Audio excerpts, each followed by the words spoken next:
안녕하십니까. 인문학연구소 인연입니다.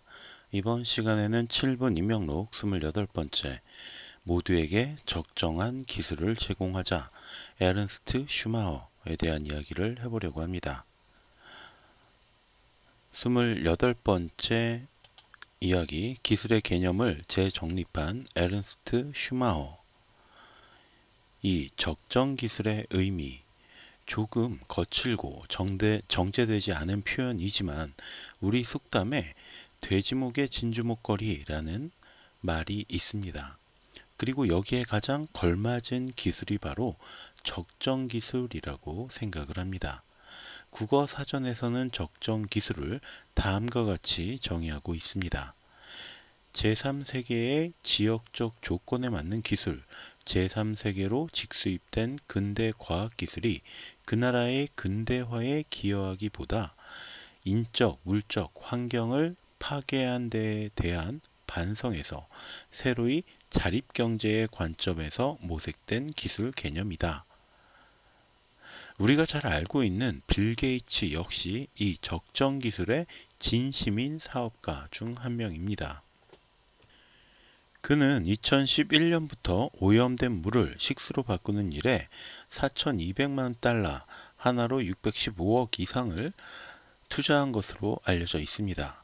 빌 게이츠는 개발도상국 아이들이 마실 물이 없어서 오염된 물을 마시고 병에 걸리거나 사망하는 일이 많다라는 사실을 알고 여기에 투자를 했던 거죠.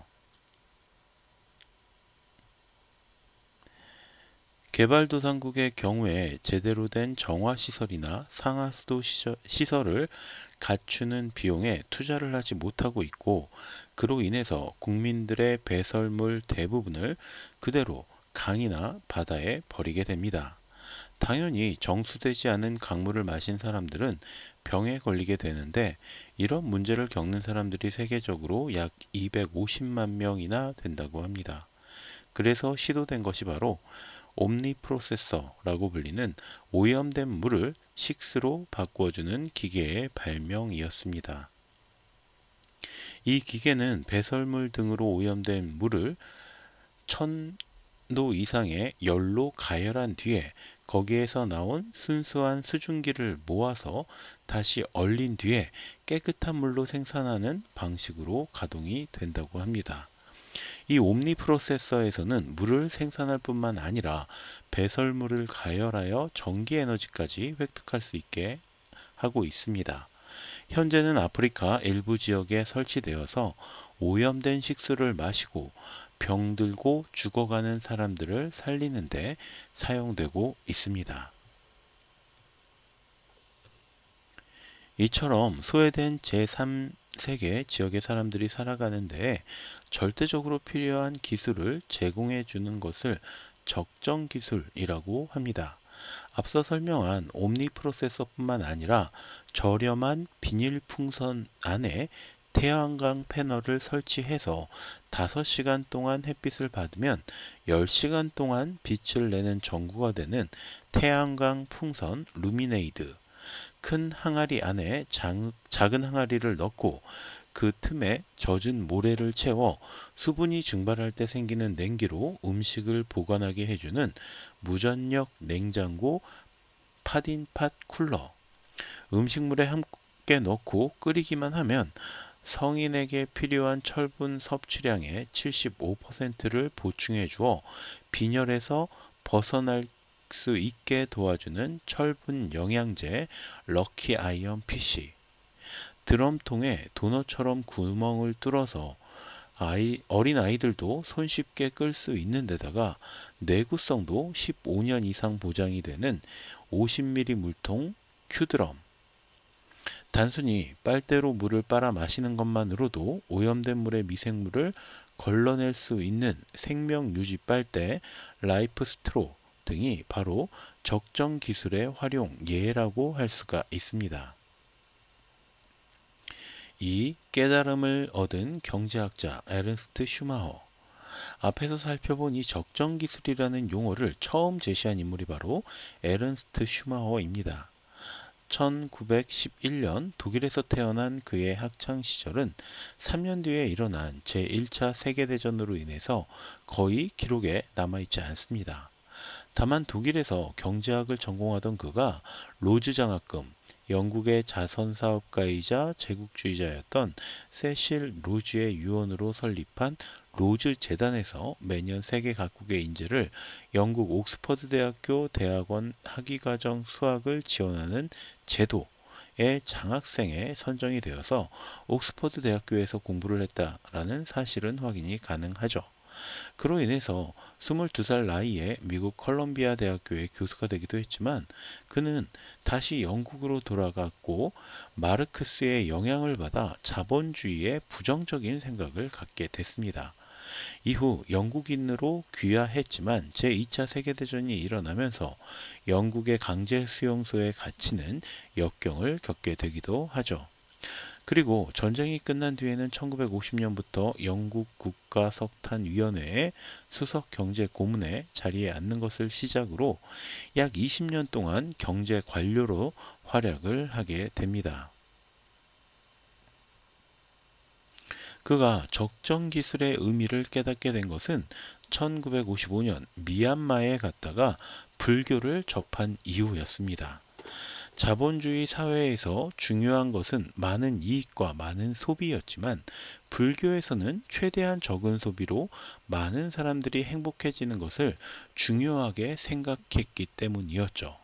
슈마허 역시 이런 불교의 교리를 받아들이면서 물질적으로 풍족한 것보다 중요한 것은 마음의 평화와 안식이라는 믿음을 갖게 된 것입니다.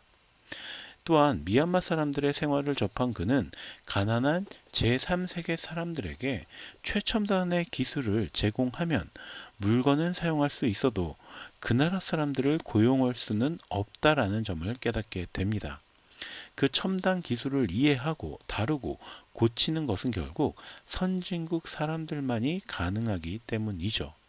그래서 슈마허가 제시한 것이 바로 중간 기술이라는 것이었습니다. 중간 기술이란 많은 돈을 들여서 첨단 제품을 크게 만들어 다량으로 생산하는 것이 아니라 그 나라의 상황에 맞는 재료를 사용해서 그 나라 사람들을 노동자로 고용할 수 있는 정도의 기술을 의미합니다. 즉, 투자의 규모는 적어도 그 나라 사람들이 노동을 통해서 보람을 느낄 수 있는 수준의 기술을 통해서 그 나라 사람들의 인식을 변화시킬 수 있는 정도의 기술을 바로 중간 기술이라고 표현한 거죠. 3. 중간 기술이 아닌 적정 기술로의 변화. 슈마허는 다음과 같이 자신이 제시한 중간 기술의 원칙을 정리합니다. 직장은 대도시권에 집중시키지 않고 현재 사람들이 살고 있는 지역에 만든다. 직장은 많은 돈을 투자하지 않으며 생산비가 저렴한 것을 목표로 한다. 생산 기술 역시 비교적 간단한 것이어야 한다. 원재료로는 현지의 것을 사용하며 만들어진 제품 역시 현지에서 소비되는 것이 바람직하다. 자, 슈마허는 자신의 이런 주장을 증명하기 위해서 1966년 영국에서 중간기술 개발 집단이라는 것을 설립합니다. 그들의 목표는 꾸준히 사용할 수 있는 기술을 통해 개발도상국을 가난에서 벗어날 수 있게 만들어주는 것이었습니다. 그러던 중 일부에서 중간기술이라는 의미가 잘못하면 이류기술이라는 의미로 오해될 소지가 있다라는 의견이 대두되었고 이에 따라서 중간기술 대신에 적정기술이라는 용어를 사용하게 됩니다. 그리고 슈마허는 자신이 평생 동안 연구했던 이 적정기술에 대한 내용을 작은 것이 아름답다 라는 책을 통해서 정리를 하게 됐죠. 그리고 농촌 개발에 대한 그의 제안은 수많은 개발도상국 정부에서 주목을 받게 되었고 1974년에는 대영제국 지도자 훈장을 받기도 했습니다. 이후로도 그는 인류의 미래를 위해서 나무의 잠재력을 연구했고 세계를 돌아다니며 강연을 하다가 1977년 9월 4일 스위스에서 67세의 나이로 사망하게 됩니다. 하지만 그의 사후에도 그가 제시한 적정 기술은 인도의 베어풋 칼리지, 에티오피아의 살렘, 미국의 IDE, 킥스타, D랩, 오스트리아의 그렛, 그리고 우리나라의 한밭대학교 적정기술연구소, 나눔과 기술, 국경 없는 과학기술자회 등에서 지속적으로 연구가 되면서 발전되고 있습니다. 그는 인류에게 새로운 수준의 기술과 그 가능성을 열어주었던 것입니다. 자, 이렇게 오늘 이야기는 여기서 마치도록 하고요. 저는 다음 시간에 또 다른 컨텐츠로 찾아뵙도록 하겠습니다. 제가 오늘 여러분께 들려드린 이 이야기가 여러분의 흥미와 호기심을 조금이라도 만족시켜 드렸다면 구독과 좋아요도 부탁드리겠습니다. 감사합니다.